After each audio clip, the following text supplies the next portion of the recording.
ជំរាបសួរបងប្អូនទាំងអស់គ្នាបើត្រឡប់មកវិញជាមួយនឹង Run Gaming ថ្ងៃនេះខ្ញុំចង់មកប្រាប់បងប្អូននៅដំណឹងល្អមួយសម្រាប់បងប្អូនដែលគាត់អត់មាន clan ចូលហើយគាត់ចង់លេងជុំគ្នាឬក៏វាយ World League ឬក៏ World ធម្មតាគឺបងប្អូនអាច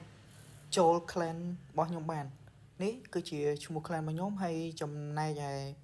clan របស់ខ្ញុំនេះក៏មាននឹងកដោលើកចិត្តទឹកចិត្តតិចតួចហើយសម្រាប់ដែលបងប្អូនចង់ចូលគឺបងប្អូនអាចឆាតមកខ្ញុំបានឬក៏មើលតាម ID នេះហើយក៏ឈ្មោះ clan បងប្អូនអាចមើលបានហើយសម្រាប់អ្នកដែលគាត់ចូលគឺមានកដោពិសេសសម្រាប់ដែលបងប្អូននៅលេខ1និងលេខ2នឹងមាន Gold Pass លើកទឹកចិត្តជាប្រចាំខែចឹងហើយបងប្អូនដែលគាត់ចង់ចូលរស់រានឡើងហើយណាមួយ World League ក៏នឹងចិត្តមកដល់ដែរចឹងសម្រាប់បងប្អូនដែលគាត់ចង់ចូលឬក៏អីអាចឆាតមកខ្ញុំផ្ទាល់បានឬក៏អាចចូលតាម clan នេះបានអរគុណច្រើនបងប្អូន